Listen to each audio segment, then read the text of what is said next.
Hi every one. അപ്പോൾ ഞാനിന്ന് വാങ്ങിച്ചിട്ടുള്ളത് ഒരു ഹോട്ട് ഗ്ലൂ ഗണ്ണാണ്.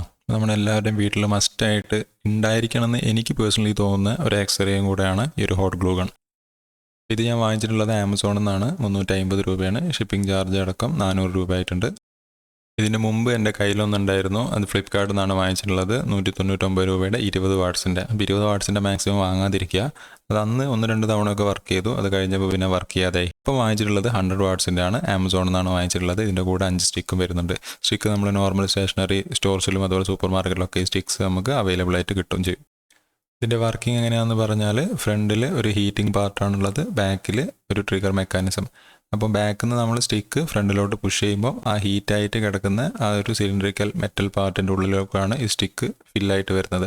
അങ്ങനെ അതിൻ്റെ അകത്തേക്ക് ഫില്ലാവുന്ന സമയത്ത് ഹീറ്റ് കൊണ്ട് ഇത് മെൽറ്റാവും. മെൽറ്റായിട്ട് പുറത്തേക്ക് വരും. ആ മെൽറ്റായിട്ടുള്ളത് ഒരു 1-2 മിനിറ്റ് കഴിയുമ്പോഴത്തേക്ക് വീണ്ടും ഹാർഡാവും. ആ ഹാർഡാവുന്ന സമയത്ത് നമ്മൾ എന്താണോ നമുക്ക് ഗ്ലൂ ചെയ്യാനുള്ളത് അത് നമുക്ക് ഗ്ലൂ ചെയ്യാൻ ഉപയോഗിക്കാം. ഇത് 100 വാട്ട്സിൻ്റെ ആയതുകൊണ്ടുള്ള ഒരു അഡ്വാൻറ്റേജ് എന്ന് പറഞ്ഞാൽ ആ പുറത്തോട്ട് വരുന്ന ആ ഫ്ലോ കുറച്ചും കൂടെ സ്മൂത്ത് ആയിരിക്കും. നമ്മൾ 20 വാട്ട്സ് ആവുന്ന സമയത്ത് ഇത് ഹീറ്റ് ചെയ്തിട്ട് വരുമ്പോൾ കുറച്ച് ഡിലേ എടുക്കും. അതുപോലെ തന്നെ വരുന്ന ഫ്ലോ കുറച്ച് സ്മൂത്ത് ആയിരിക്കില്ല. പക്ഷേ ഇത് 100 വാട്ട്സിൻ്റെ ആവുന്ന സമയത്ത് കുറച്ചുകൂടെ സ്മൂത്ത് ആയിട്ട് പുറത്തേക്ക് വരും. ഇപ്പോഴും വാങ്ങിക്കുമ്പോൾ ഒന്നെങ്കിൽ 100 വാട്ട്സ് വാങ്ങാം, അല്ലെങ്കിൽ 100 വാട്ട്സിനെക്കാട്ടും കൂടുതൽ കപ്പാസിറ്റി ഉള്ളത് വാങ്ങാൻ ശ്രമിക്കാം. പാക്കിങ്ങിൻ്റെ കൂടെയുള്ള പേപ്പറിൽ തന്നെ ഡീറ്റെയിൽസും കാര്യങ്ങളും ഇതിൻ്റെ ഫീച്ചേഴ്സൊക്കെ കൊടുത്തിട്ടുണ്ട്. 3 to 4 മിനിറ്റ്സ് പ്രീ ഹീറ്റ് ചെയ്യാൻ പറഞ്ഞിട്ടുണ്ട്. പ്രീ ഹീറ്റ് എന്ന് പറഞ്ഞാൽ ഒന്നുമില്ല, ജസ്റ്റ് കണക്ട് ചെയ്ത് വെച്ചിട്ട് നമ്മൾ യൂസ് ചെയ്യുന്നതിന് മുമ്പ് ഒരു 4 മിനിറ്റ്സ് ജസ്റ്റ് വെയിറ്റ് ചെയ്യാം. അപ്പോൾ മുന്നിലത്തെ ആ മെറ്റൽ പാർട്ടൊന്ന് നന്നായിട്ട് ഹീറ്റായിട്ട് കിട്ടും. പിന്നെ ഇതിൽ പറയുന്നത് ആൻറ്റി ഡിപ്പ് ഫീച്ചർ കൊടുത്തിട്ടുണ്ടെന്നാണ്. വർക്ക് ചെയ്യുന്നതിൻ്റെ ഇടയിൽ മെൽറ്റായിട്ട് ഫ്ലൂയിഡ് പുറത്തേക്ക് വരില്ല. നമ്മൾ ട്രിഗർ ചെയ്താൽ മാത്രമേ ഫ്ലൂയിഡ് വരുമെന്നാണ് പറയുന്നത്.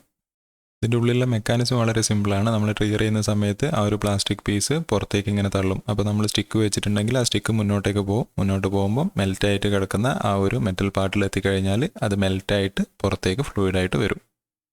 മുമ്പ് ഞാൻ വാങ്ങിച്ചിട്ടുള്ള 20 വാട്ട്സിനായിട്ട് കമ്പയർ ചെയ്യുന്ന സമയത്ത് ഇതിൻ്റെ പ്ലാസ്റ്റിക് ക്വാളിറ്റി അതുപോലെ തന്നെ ട്രിഗറിൻ്റെ ക്വാളിറ്റിയും വയറിൻ്റെ ക്വാളിറ്റിയും ഒക്കെ കുറച്ചുകൂടെ ഒരു ബെറ്റർ ആയിട്ട് തോന്നുന്നുണ്ട്. ഈ സ്വിച്ച് ആണെങ്കിൽ തന്നെ ആരെങ്കിലും ഈ വീഡിയോ കണ്ടിട്ട് ഈ ഒരു പ്രോഡക്റ്റ് വാങ്ങിക്കുന്നുണ്ടെങ്കിൽ ഒന്നെങ്കിൽ ഇത് വാങ്ങിക്കുക, അല്ലെങ്കിൽ 100 വാട്ട്സിൻ്റെ മുകളിലോട്ടുള്ള ഏതെങ്കിലും മോഡൽ വാങ്ങിക്കുക.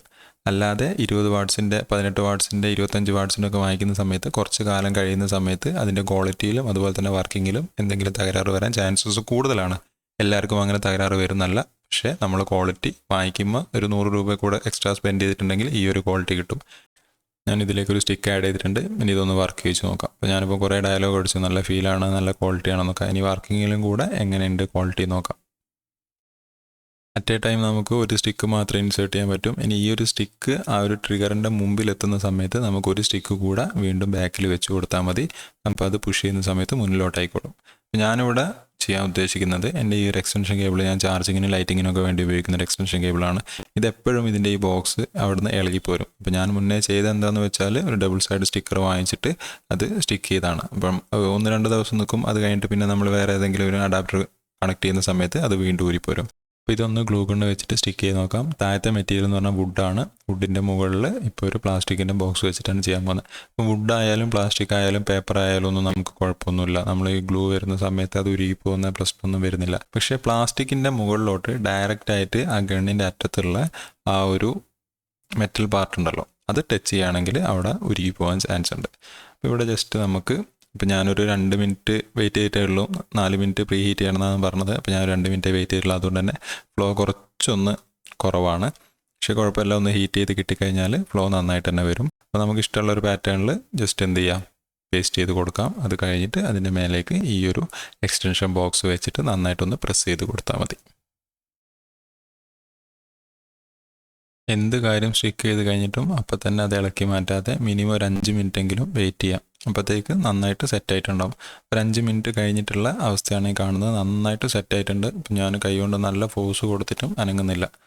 പണ്ട് ഡബിൾ സൈഡ് ടാപ്പ് വെക്കുന്ന സമയത്ത് ജസ്റ്റ് ഒരു അഡാപ്റ്റർ പ്ലഗ് ചെയ്യുന്ന സമയത്ത് തന്നെ ഇളകി പോന്നുകൊണ്ടിരുന്ന ഈ ഒരു എക്സ്റ്റൻഷൻ ബോക്സ് ഇപ്പം നന്നായിട്ട് ഇവിടെ സ്റ്റിക്കായിട്ട് കിടക്കുന്നുണ്ട്. വേണമെങ്കിൽ എൻ്റെ ചാർജിങ് അഡാപ്റ്ററൊക്കെ ഒന്ന് കണക്ട് ചെയ്തിട്ട് ടെസ്റ്റ് ചെയ്ത് നോക്കാം.